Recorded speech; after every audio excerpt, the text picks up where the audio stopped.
Assalamualaikum anak-anak solih-solihah. Selamat pagi semuanya.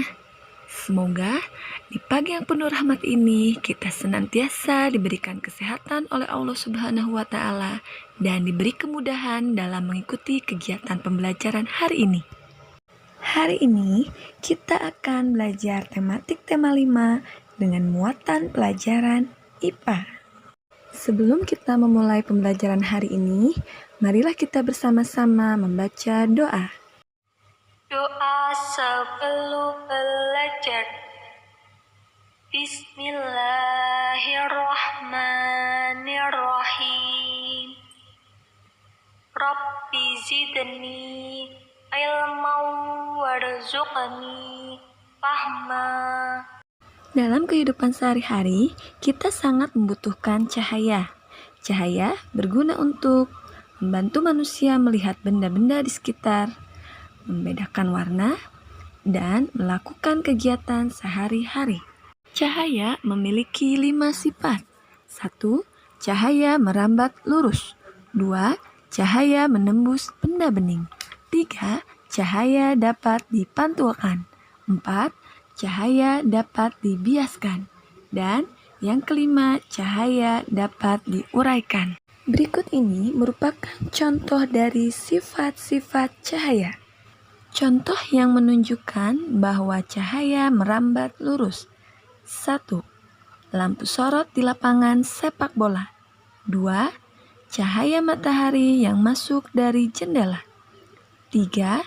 Cahaya dari lampu senter. Semuanya terlihat lurus. Contoh yang menunjukkan bahwa cahaya menembus benda bening. 1.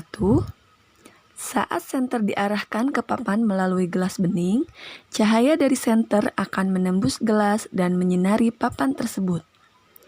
2. Kita dapat melihat isi akuarium karena cahaya dapat menembus benda bening seperti air dan kaca. Apabila cahaya mengenai benda gelap, maka akan terbentuk bayangan, karena cahaya tidak dapat menembus benda gelap. Contoh yang menunjukkan bahwa cahaya dapat dipantulkan.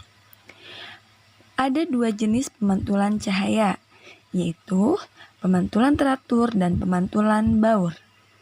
Cahaya akan memantul dengan teratur pada permukaan yang rata dan mengilap atau licin seperti pada cermin dan permukaan air yang tenang.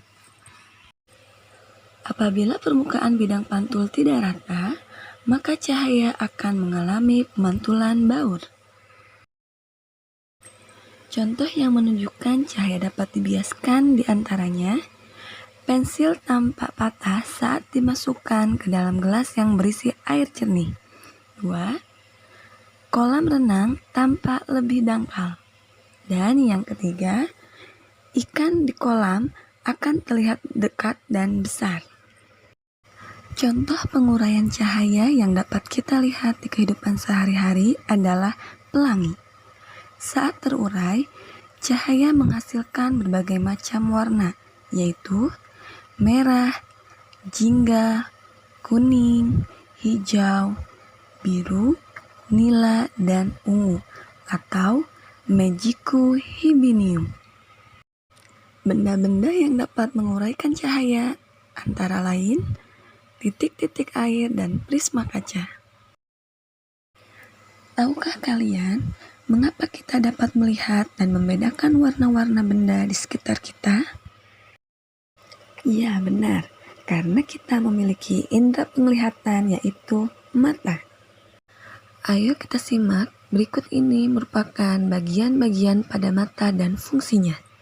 Mata kita terdiri dari otot mata, saraf mata, retina, lensa mata, iris, kornea, dan pupil. Otot mata berfungsi untuk menggerakkan bola mata, saraf mata untuk meneruskan rangsangan cahaya ke otak, retina menangkap bayangan hasil pembiasan cahaya dari lensa mata untuk memfokuskan cahaya agar jatuh tepat di retina.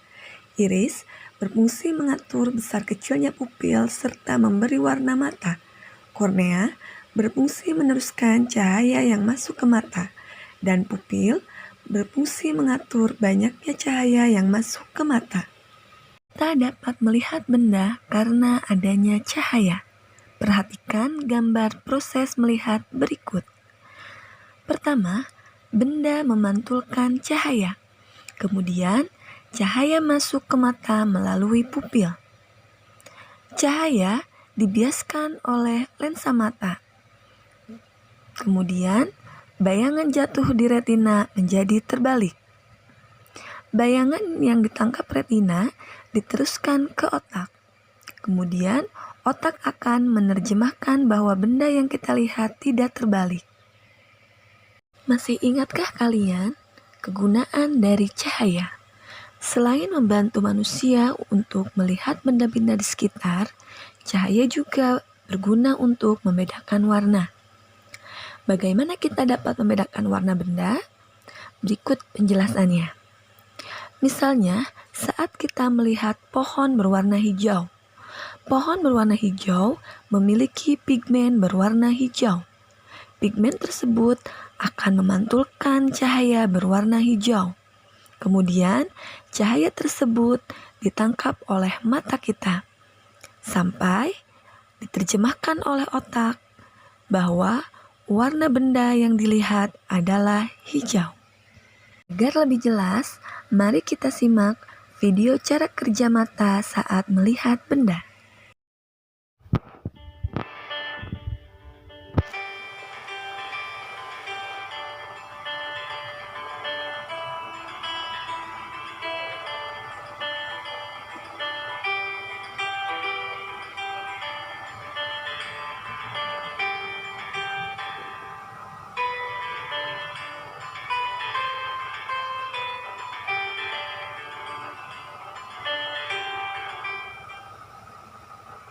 Saat bercermin, kita dapat melihat bayangan kita di dalam cermin. Apakah kalian tahu macam-macam cermin yang ada di sekitar kita? Ada 3 jenis cermin yang ada di sekitar kita. 1. Cermin datar, yaitu cermin yang permukaannya datar. 2. Cermin cekung, yaitu cermin yang permukaannya cekung. Dan yang ketiga, cermin cembung, yaitu cermin yang permukaannya cembung. Sifat bayangan yang dihasilkan ketiga jenis cermin ini berbeda-beda. Sifat bayangan pada cermin datar diantaranya bayangan tegak, jarak bayangan ke cermin sama dengan jarak benda ke cermin, besar bayangan sama dengan besar benda, dan bayangan maya atau semu. 2. Sifat bayangan pada cermin cekung. Di antaranya, jika letak benda dekat dari cermin cekung, maka bayangannya maya, lebih besar dan tegak. Jika letak benda jauh dari cermin cekung, maka bayangannya nyata dan terbalik.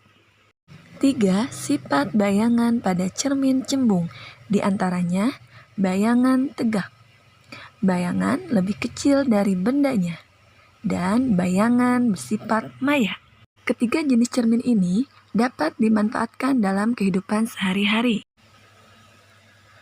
Cermin datar sering digunakan untuk berkaca atau bercermin. Cermin cekung digunakan pada lampu sorot di panggung dan lampu mobil. Sedangkan cermin cembung digunakan pada kaca spion mobil dan pada kaca pengawas di pasar swalayan.